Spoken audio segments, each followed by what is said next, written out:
All right, good afternoon, everyone, and thank you for coming tonight on behalf of the Marion Historic Association. We're always welcoming new members. If you're interested in joining, we'd love to have you become a member. We have membership forms over there.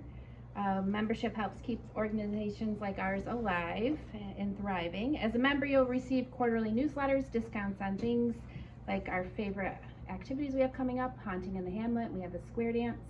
Next year we'll be celebrating our 200 years in Marion, our bicentennial, so we'll have other events going on next year. We also do have a few copies of a book, The Train That Stopped at Traffic Stops by Robert Palmer, which I think Ken will mention. And we have a few copies left. We are ordering more. There's order forms over there if you would like to order one, or you can go to the museum afterwards. We're open for refreshments. We've got items over there like the Railroad Depot that was made by Gordon Van Hall. We've got the marker that I bet you he's gonna possibly mention, and then a few other artifacts. So thank you for coming, and thank you, Ken. Okay, thank you, Teresa. Good afternoon, everybody. Nice day to be inside, right? Well, anyway, some of you may know me from Facebook. I post quite a bit of material there. I got involved back in 2019.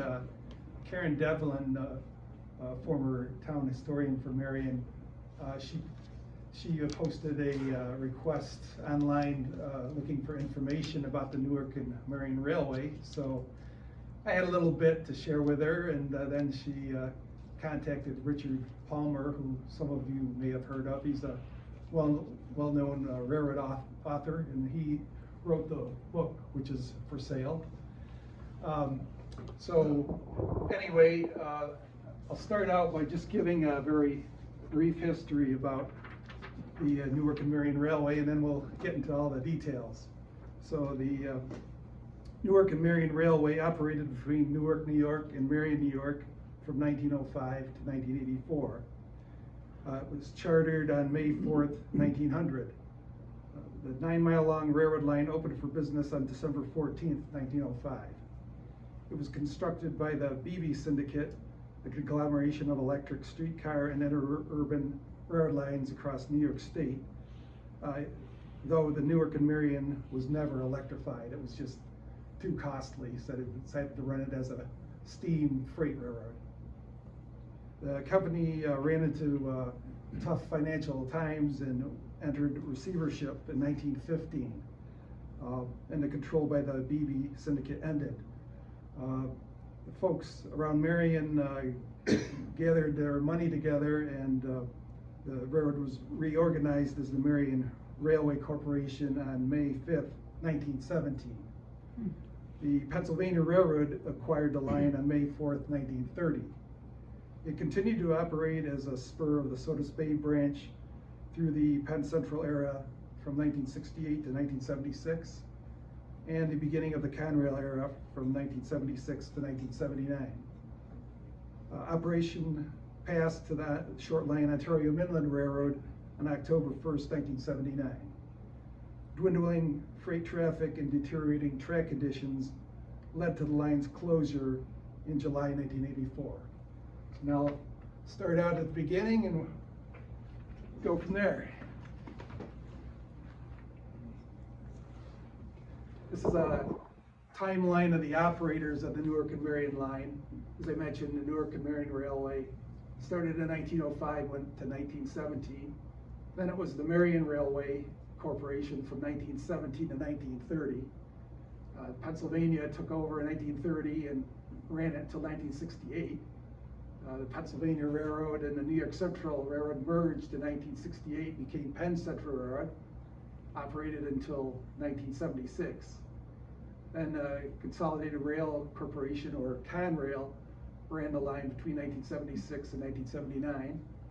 And then the short line Ontario Midland Railroad, based in Sodus, operated the line from 1979 to 1984. This is a electric railroad map, and also shows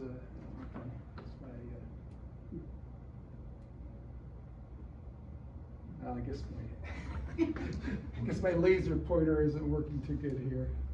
Well, anyway, I'll point things out. So here's the Newark and Marion Railway line from Newark to Marion. At one point, they discussed having an extension through Williamson up to Pulteneyville. That never happened because they just didn't have the money. This line down here is the Rochester, Syracuse, and Eastern Electric Railroad line, ran through the southern part of Wayne County. Then the Northern Central line came up from Pennsylvania, ran through Newark, up to Sodas Point. That was a steam railroad. Then the New York Central Hojack line ran through the northern part of the county, and the New York Central Main line ran through the southern part of the county. So the folks in Marion were between two railroads, and back in 1900, everything was hauled by horse-drawn wagon, and they decided to, they wanted their own railroad to haul all the agricultural products that were grown in this area. So the Newark and Marion Railway was incorporated, as I mentioned, in 1900. I'll show some more maps here. This just shows the route of the Newark and Marion. Started out in Newark off of Murray Street, ran up Pearl Street, then it went over Mud Creek in the main line and ran along Mud Creek, and then it followed it's Red Creek, is that what they call it? Yeah, okay, Red Creek all the way up to Marion.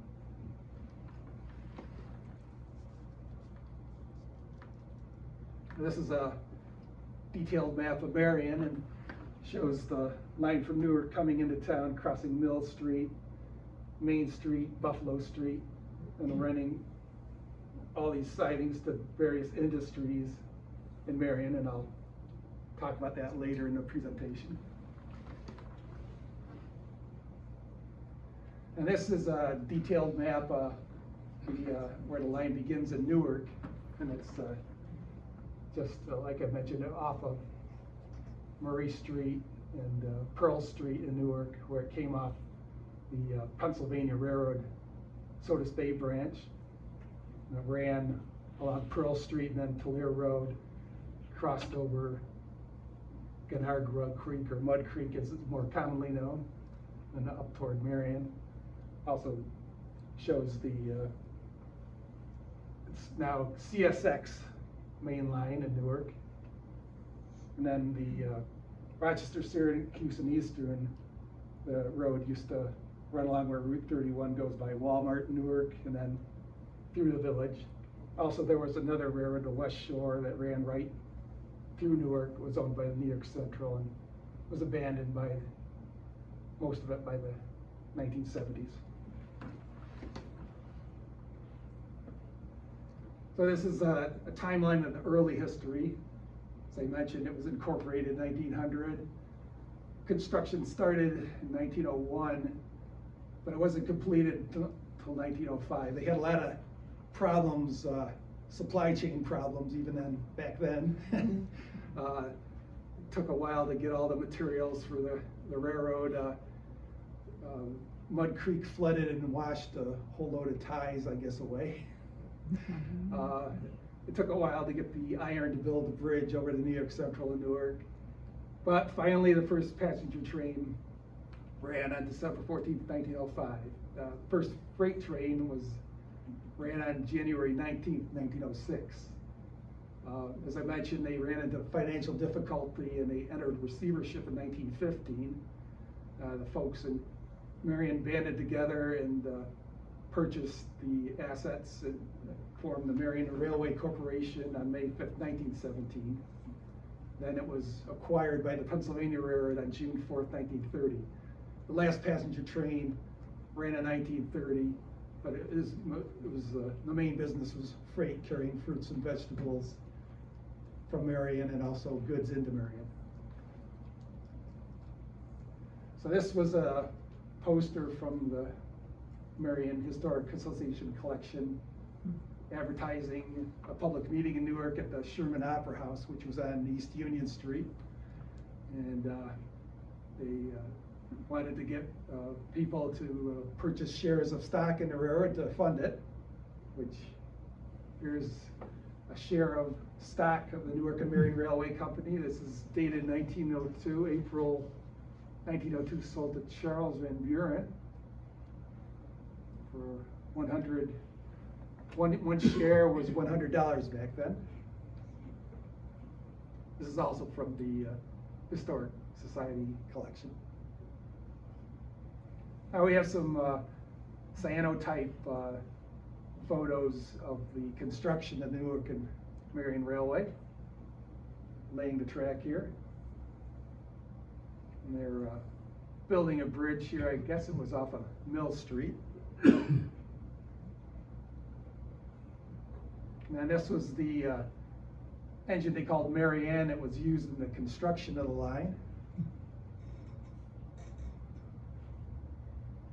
And this is along West Pearl Street in Newark, laying the track.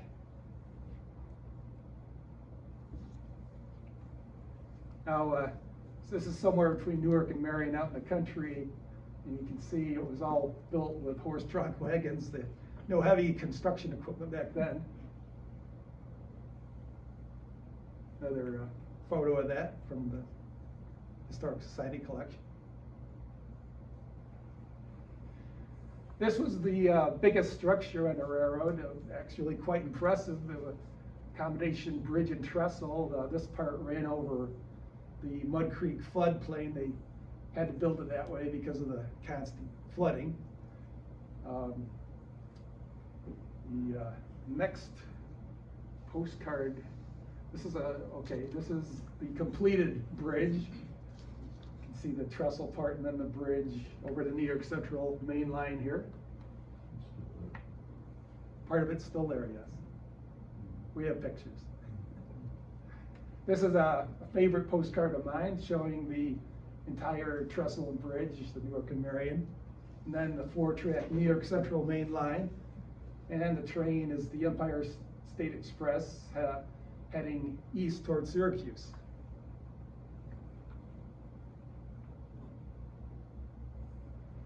So here's the first train into Marion back in 1905. This is a postcard from my collection. They borrowed a coach from the Pennsylvania Railroad. It was a big event in Marion. They had a chicken pie supper. You could ride the train from Newark and back for 50 cents. But you'll note here at the bottom, all care will be taken for the safety of everyone, but on account of the low price, no one will be held responsible for any accident that may occur. Fortunately, there were no accidents. And here's a photo of the Newark and Marion Depot in Marion on a Buffalo Street. This is the center of the community here at one time. Have another photo at the station and a train sitting there during the winter. Here's Newark and Marion Engine 1 at the depot in Marion, probably right after it was constructed.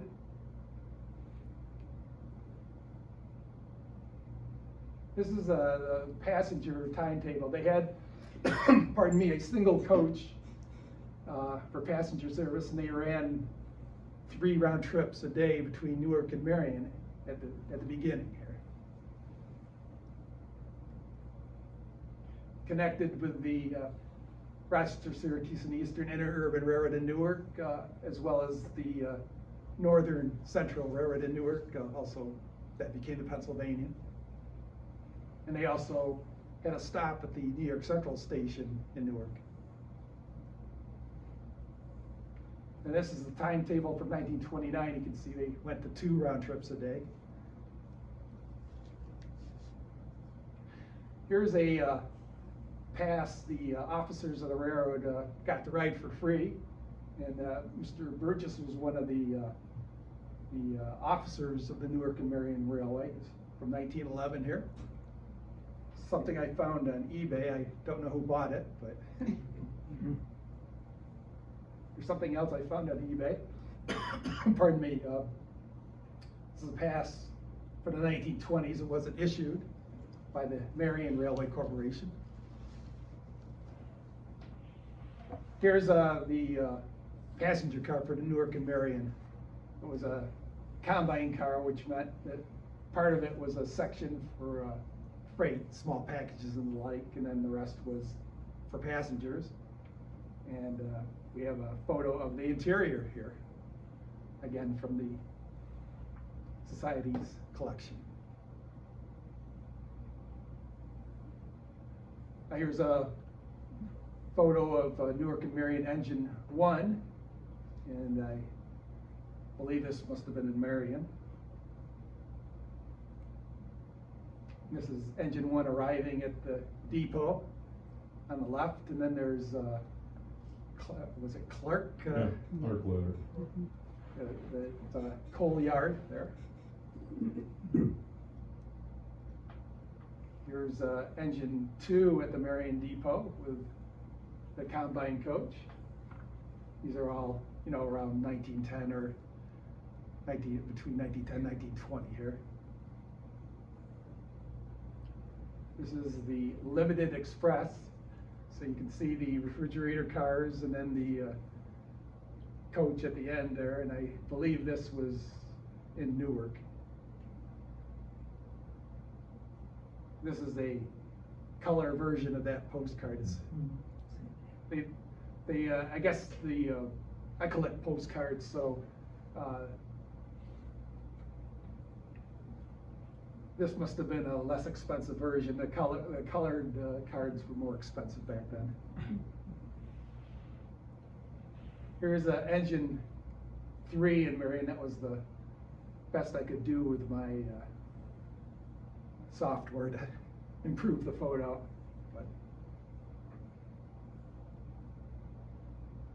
now, back in the 1920s, because the Newark and Marion line was very prosperous, carrying the fruits and vegetables, they bought 2 engines new, and this is engine number 5, which was purchased in 1922 from the Vulcan Iron Works of Wilkes-Barre, Pennsylvania.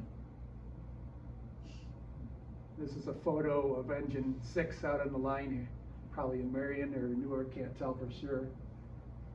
And this was purchased new in 1925. Here's a postcard of a train at the Marion Depot, and they're unloading plant food for the farmers.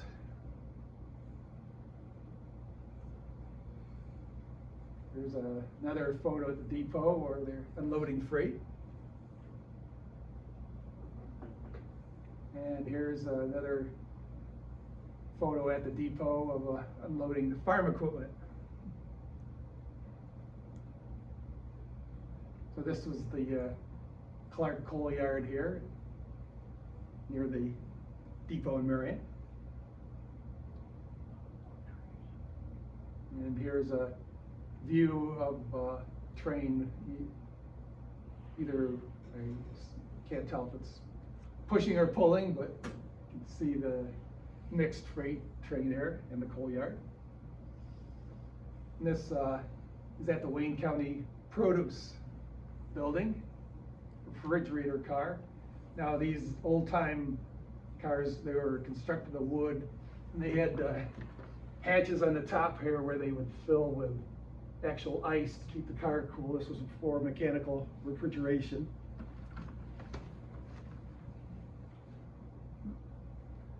Here's a photo of the Wayne County Produce and Vinegar Works, and got a whole lot of apples there to make vinegar with, I guess. And this is the Wayne County Canning Company here in Marion.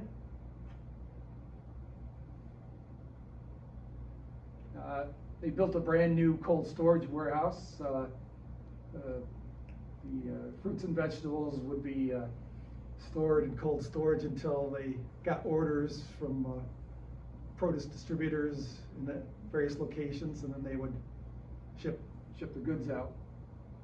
Built in 1927. Now here's an interesting photo I came upon.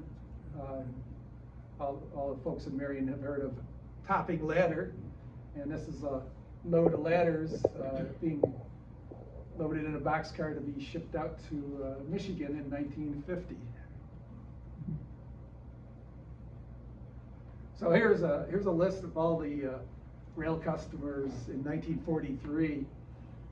There were quite a few rails served businesses, as you can see, and actually the list goes on too. So Marion was quite a busy place at one time on the railroad.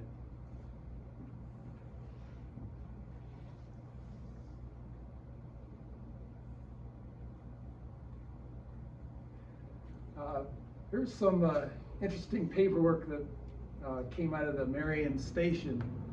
These are switch lists for the railroad crew of 1944 and 1950. And so the station agent here at the depot in Marion would make these lists out for the train crew. They would, this would be their work for the day to go to these different businesses and either deliver freight cars or pick them up. So I thought this was a very interesting sampling of all the work they would do here in Marion.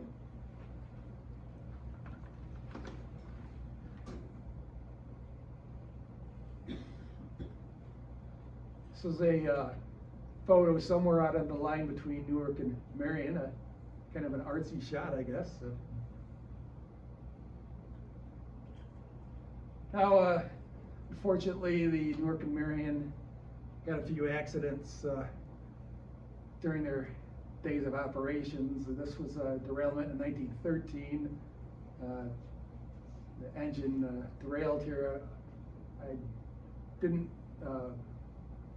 fortunately, there were no deaths. It was an injury to the engineer and fireman, I guess.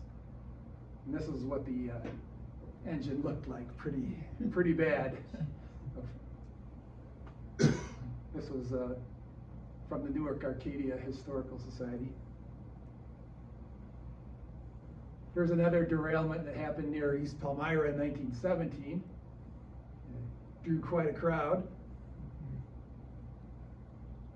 Then they had a minor derailment here in Marion. You can see them re-railing the engine here.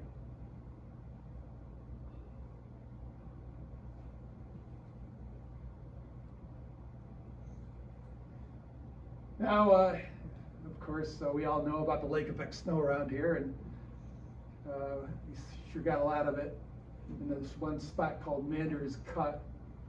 And so they had to call out a large group of people just to dig this out by hand.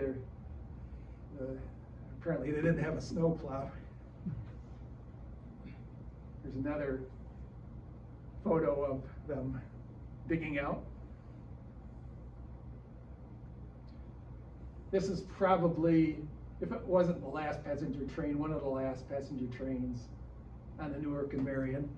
In 1930, it's, you can see the combine coach. This is along Tulare Road, Pearl Street in Newark.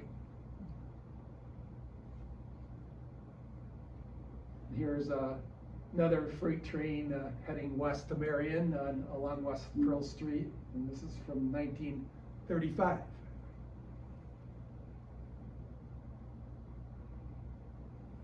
Here's another view, sometime 1934, I'm guessing, of the train.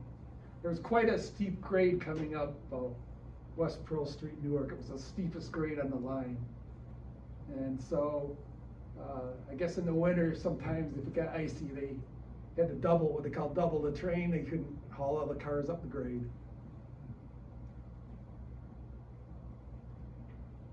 This is a favorite photo of mine by Al Withiam of Pennsylvania Railroad engine 778 here in Marion during the winter, January 4th, 1952, at the station in Buffalo Street Crossing.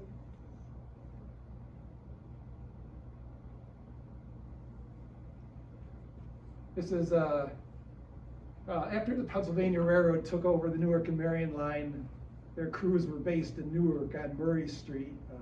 Some of you might remember there was an old shed there, yard office where they would work out of. And so the Pennsylvania, the crews would start in Newark to go to Marion and then bring the cars back to Newark to be switched onto the Pennsylvania Railroad or the New York Central. Here's another steam engine that ran on the line to Marion. This is from 1953, just before steam power ended. There's a lot of stories about the crew on the Marion branch. During this time, they would bring bags of candy to hand out to kids. And, the engineer even dressed up as Santa Claus. And I believe you can read more about these stories in the book that's for sale. I was there. Serious? I'm one of the kids. One of the kids? And there were passengers in the 50s too. A bunch of us kids that kind of crew to put us on the caboose and gave us a ride to Newark. Oh. And guess what? We got there. Now how are we gonna get back? Uh-oh. Then we had to call Ma. Ma wasn't happy. That's a great story. It's in the book. There's a Okay. Wayne County book. Yep. Thank you. Bunch of us kids on Mill Street. So anyway, the last steam engine, number 3110, ran on April 13th, 1954. And this is a picture of the crew, and Mr. Yo, the engineer, he's on the left there, along with the rest of the crew. So after that date, they began running diesel locomotives, and this is the yard office in Newark off of Murray Street. And well, it used to be IEC Electronics, but that water tower's still there anyway. Used to be Bloomer Brothers. They made paper packaging. They made the Chinese food containers. This is that same engine, but here in Marion, sometime in the late 1950s.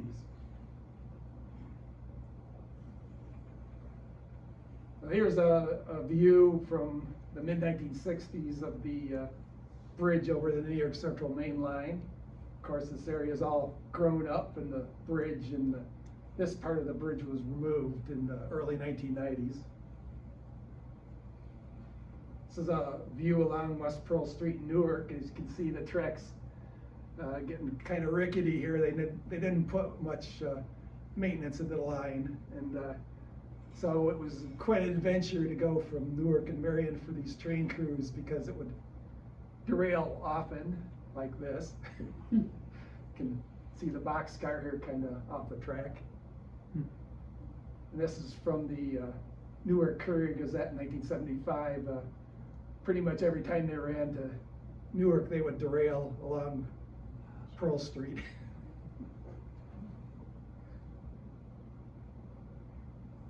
So this is May 1968, after the line became Penn Central, with the yard office in Newark.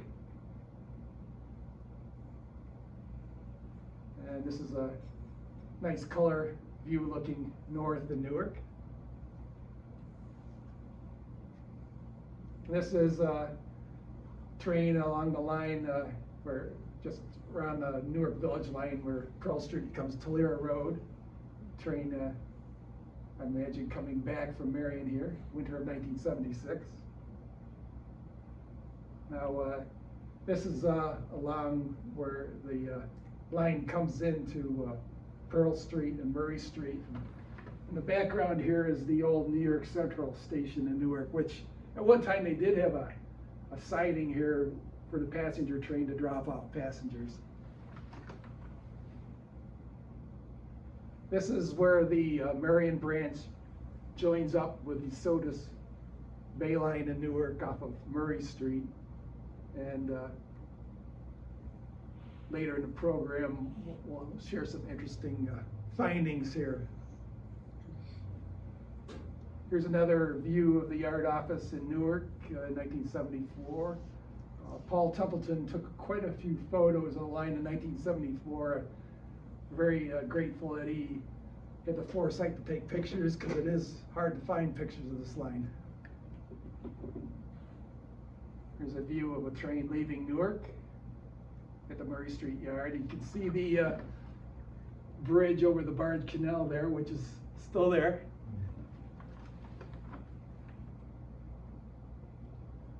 Here's a train running alongside East Pearl Street. People in the houses could practically reach out and touch the train as it goes by. 1974. Here's the famous traffic light at North Main Street and Pearl Street in Newark. The train, I assume they stopped for the light and it turned red on them here, but there's the traffic light. This is a train going up the steep grade along West Pearl Street in Newark in 1974. And here's same train at the Village Line in Newark on West Pearl Street.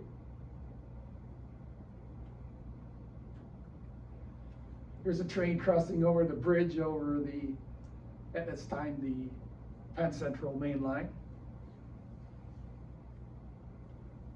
This is off Hydesville Road.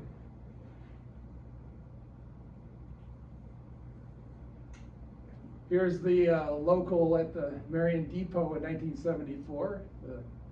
One of the crew is flagging traffic on Buffalo Street.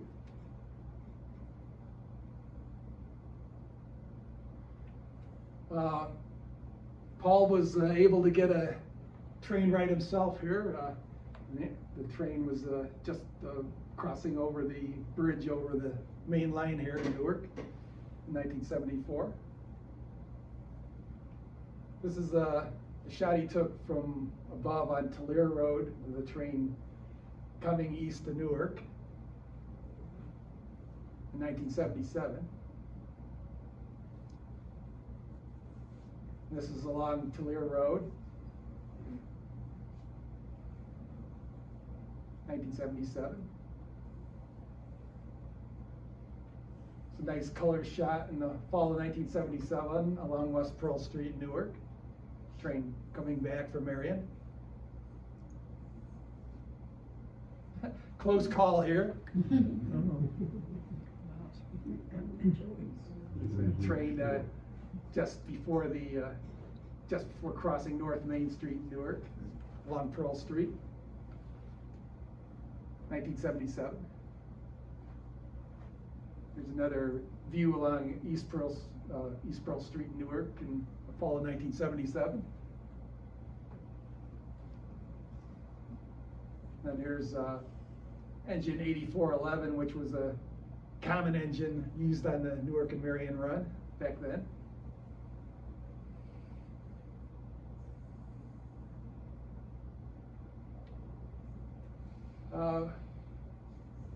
John, I came across these photos made by a gentleman, John Snyder. Again, we're very fortunate that he took these pictures because, again, as I said, they're very rare to come across. And so this is the bridge over the main line in Newark in 1977. This is a view looking east toward Newark of the bridge in 1979. There's a view, another view with the part in the foreground is the actual trestle and the bridge. This would be going toward Marion. So anyway, in 1978, after Conrail took over, they decided to build a new connection between the main line and the Newark and Marion branch so they could cut out the street running along Pearl Street in Newark. So this is the construction going on in 1978. And then here's the actual connection that was completed in 1979. And Craig Holden, he is retired. He used to work for the Ontario Midland and Central Railroads. And he took a few photos here. This is in Marion in 1980 during the winter at the depot in Marion. Don Brown was an officer of the Ontario Midland, and this is a photo he took of the last train out of Marion in July of 1984. This is down by Newark along the main line. The caboose is was privately owned, and I understand it's actually still over in Victor. I think it was sold, and they're talking about rehabbing it. It's in bad shape now. Here's a photo of the last train out of Marion in July 1984 by Craig Holden. There's the caboose on the end, heading toward Newark. And another view of the train leaving Marion for the last time in 1984. This is somewhere between Newark and Marion. Maybe somebody can recognize the spot, probably not, because it's probably all overgrown by now.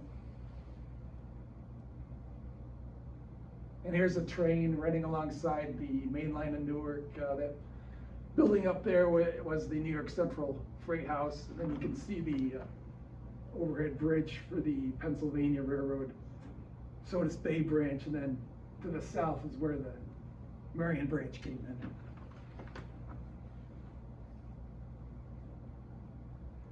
This is a nice watercolor of the depot in Marion. I found this on eBay. A number of these photos were items that were sold on eBay. I don't know to who or how much. Would be nice to have them, but the folks at the museum actually have the line drawing, which you'll see later here. Wallace Bradley did calendars for, I believe, the Times Union newspaper in the 1970s of depots around the area. This is a photo of the Marion Depot sometime during the 1970s. Starting to, there were a number of businesses in there. I'm not sure all the people, but after a while, the building just started to deteriorate from old age. So these photos are from the association's collection of how the depot looked in 1994. It was getting in pretty rough shape. There was talk of rehabbing it, I guess, for the town hall or whatever. Friends of ours, we were gonna put an antique shop in it. Okay. And we looked at it and had a builder look at it, so.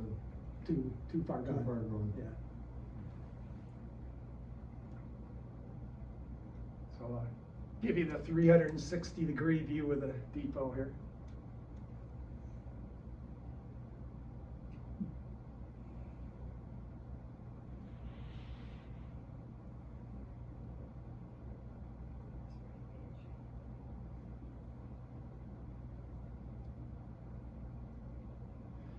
This is the line drawing, which they have a copy of out here by Wallace Bradley. The depot was actually torn down on June 21st, 1995.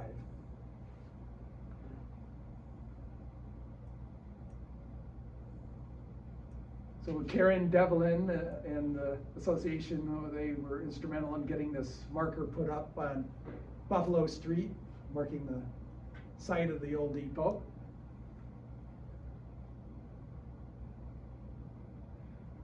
So what's left of the Newark and Marion? Well, there's actually a few things that are still around today.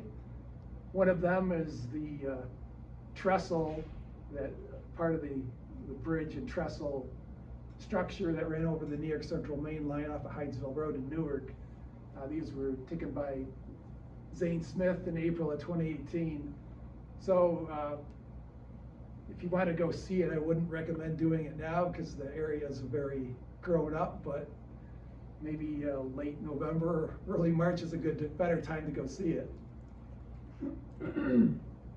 For some reason, they decided to take down some of the trestle, and then the bridge over the main line they took down to improve clearances for freight trains. But for some reason, they just left the rest. I guess the scrap prices weren't that good that year when they tore it down. This would be on the south side of the trestle, looking to the north over the main line. Here's some of the scrap iron they left behind. This is the actual part of the trestle, which is still standing in all the brush. They're also near Tulare Road in Newark. The old Mud Creek Bridge is still unused by a farmer. This photo's from 2011. All right, well, there's an interesting story about the dedication plaque for the bridge. Back when they built the bridge between 1902 and 1905,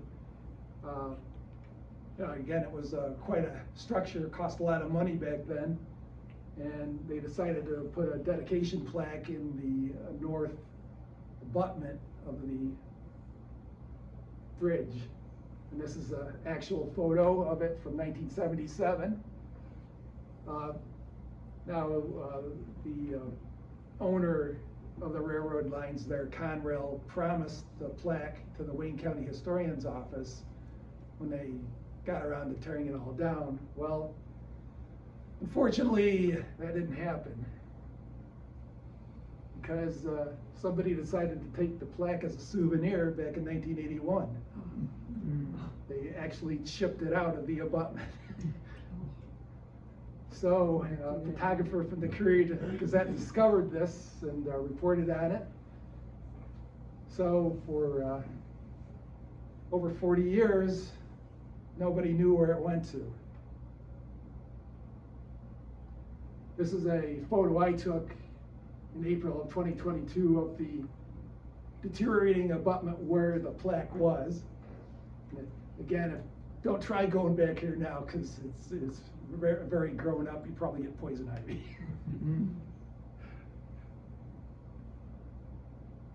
So what happened was a friend of mine, Paul Middick, saw an ad in the fall of 2021 about an estate. There's Paul. Hey, Paul. Hi. Well, so Paul saw an ad for an estate sale, and they listed a number of railroad items, and among them happened to be the plaque. So anyway, Paul wrote an email to Chris Davis, the president of the Newark Arcadia Historical Society, informing him about it, and Chris said, I'll go check it out. So it was a 2-day auction in October of 2021, and Chris got there and saw it, but he had a smaller car. I guess he had it loaded down with other stuff, and this plaque is quite heavy because it's still got in the cement. So so anyway, he went on Saturday and he said, well, I'll come back the next day and pick it up. Unfortunately, somebody else saw it and decided to take it. It was on sale for $50, so I guess it was a good buy. So anyway,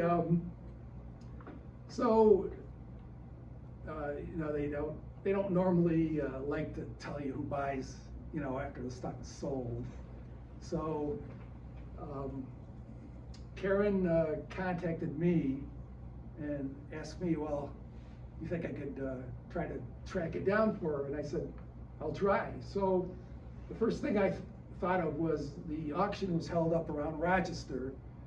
So I figured, well, I'll contact the Rochester and Genesee Valley Museum up in Rochester, and if somebody around there, Rochester area, bought it, they might have told them about it. Well, amazingly, one of their members was the person who bought this plaque.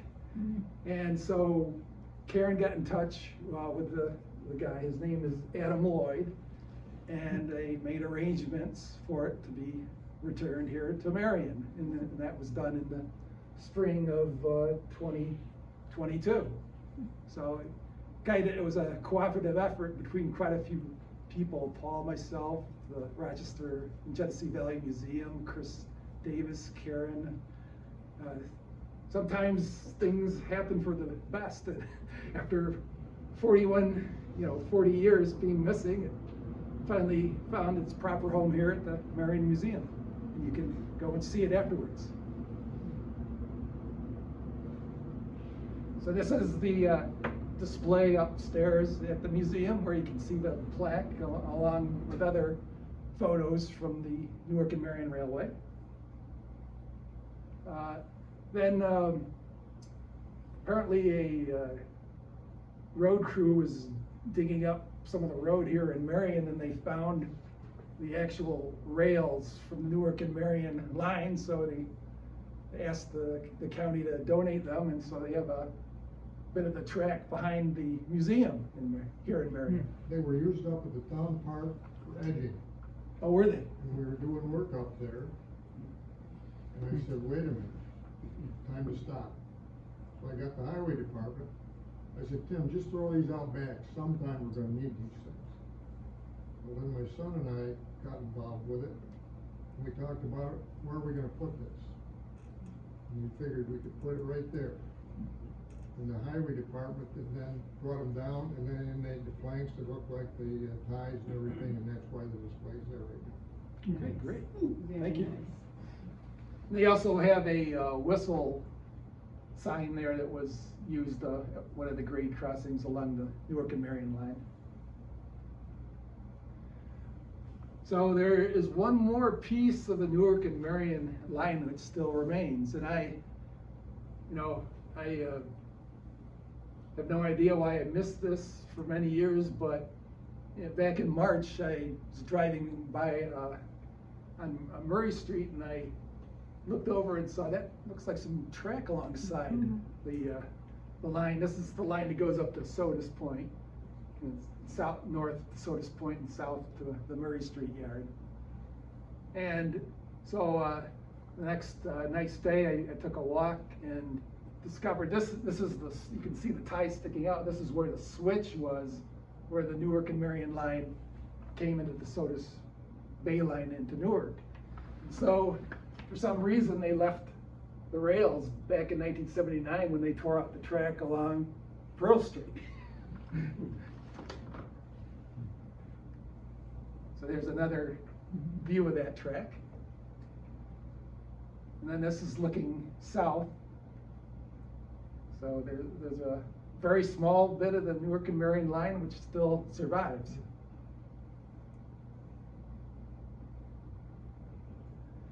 Then I'm sure most of you folks have seen the mural going out on the Newark and Marion Road.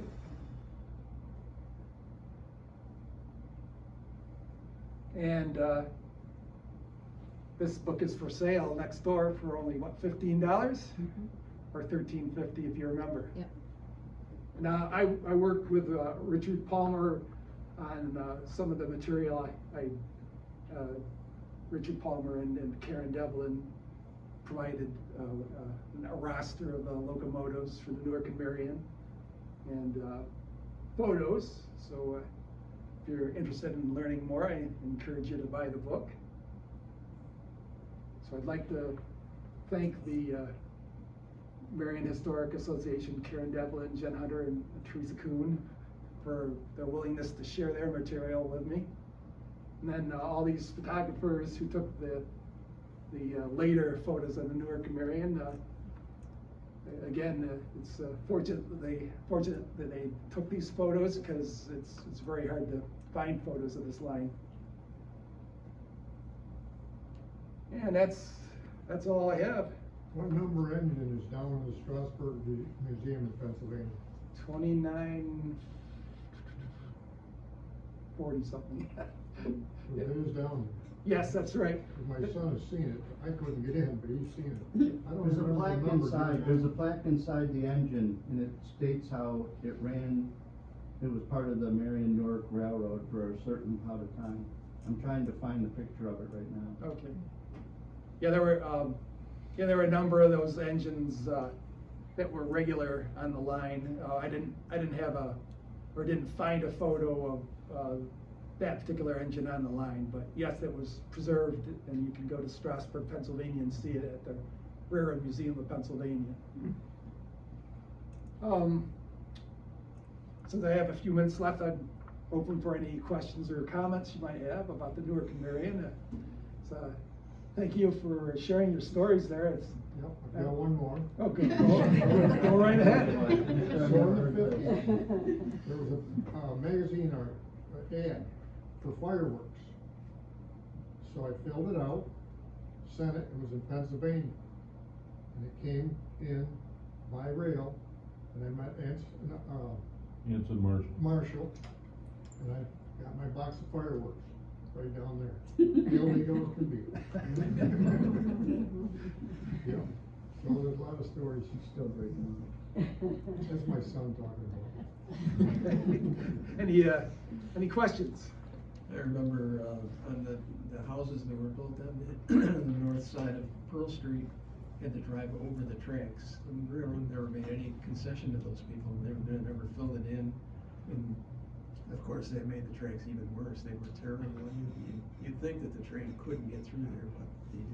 Somehow, yeah. Somehow. But yeah, every time, well, yeah, it seemed like every time they would go out, at least there would be some kind of minor derailment. And I read some stories about how folks would have to move their cars that they parked in their driveway because the train would come along when they didn't expect it. So.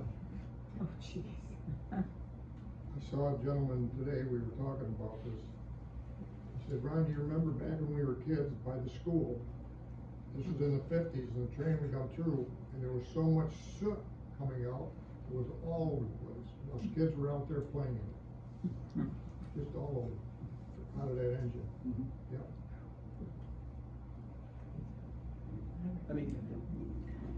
Any other questions or comments? Did they ever make any money? Well, this Or part- did the railroad ever make any money? Yes, during the 1920s and 30s, it was, for its length, was one of the busiest railroads of a short line of its time. There was a lot of fruits and vegetables that were shipped out. But by the 1940s and 50s, of course, the trucks started taking over the freight business. The better roads. And they didn't put any money into the maintenance of the line, and so the freight traffic dwindled, and finally it was just in too horrible shape to run a train up there, and they just didn't have enough business to make it worth it. So that's why it was gone. I guess the tracks actually weren't torn up until the early 1990s, but they didn't use them after 1984.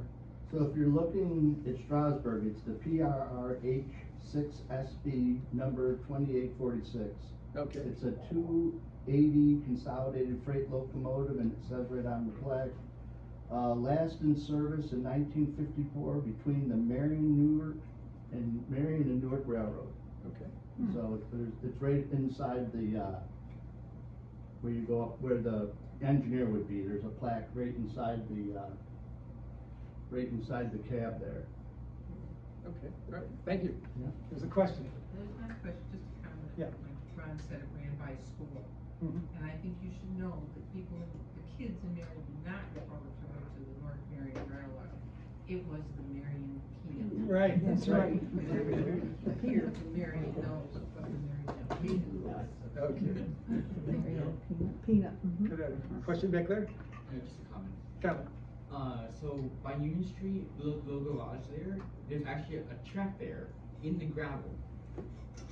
And the track bed going towards Smith Road, one of the low depressions on the left side, there's a rail still in the ground. All right. They must have missed them when they tore it up. All right. Yeah, we just did a project 3 or 4 years ago, went across Mill Street, and they were taking track out then too. Yeah. In fact, Karen, there's a piece laying there, it's about that long, because she thought that was the only piece she'd ever get. So she had them cut off a piece, the construction people, and they brought it up here, and we got to lay it on the end, because we didn't think we had anything until this situation at the park, when they were doing that up there, and, that edging, and here it was all railroad there. So that's when we had the big pieces that we didn't even know we had. Well, another reason why the line was abandoned is because when they laid the track, it was light rail. They originally planned to use it as an electric railroad, a trolley, but it wasn't worth the cost to string the electric wires, so it became a steam railroad. So the rails were quite light, and that, as rail cars got heavier over the years, they just couldn't, take the weight of the heavier rail cars. So that's another reason why the line was abandoned. When we were kids, we also used to take pennies and go down, lay them on the track, so they'd ride over. There he goes again. It's just all coming back. Yeah, that's well, anybody else? Sometime in the early eighties, didn't the county go through and do a kind of an upgrade of the railroad from Newark to Marion? Well, that was the new connection that they built in 1978 and 79. I was under the impression they kind of rebuilt all the way up through No. pulling out bad ties and stuff. like that. Maybe a few, but they didn't do much work. But there is a story about after they abandoned the line to Newark, and they built a brand new connection, all new rail and ties there. Sometime after it was abandoned, and again, I can't confirm this, but the story is told that a railroad scrapping company came and removed all the ties and rails there, the new ones. But it wasn't authorized by the county. They stole them. So yeah, that's another story I've heard, but I can't confirm the veracity of it. I got one more and I'm leaving. Okay. There used to be the old coal yard, they had the big silos, 4 of them. So when I was younger, I worked for the Marion Coal Supply. So they'd bring the car in, and it was a big stove coal, and they'd run it up the elevator. But in the winter, it froze. So what they did is they threw tires and stuff, and they started fire. Well, guess what happened? Next thing you know, the car's on fire. I don't remember how we put it out. That's the end of that. But that reminds me of that. Okay, I'll take the last story here. There was a story. This is a true story that the combine coach that I showed you earlier in the program. It was a very old coach that they first had. It was second or third hand, and apparently it was very run down, and apparently it smelled quite bad inside. So the folks in Marion decided to take matters into their own hands, and one night they pushed that coach out and set it on fire. Oh. This is a true story. Were you part of that? So they ended up getting another second-hand coach. Well, that's I guess if anybody doesn't have any other comments, you can take a look at the exhibits over at the museum. Yep, we're open to get refreshments over there. Thank you.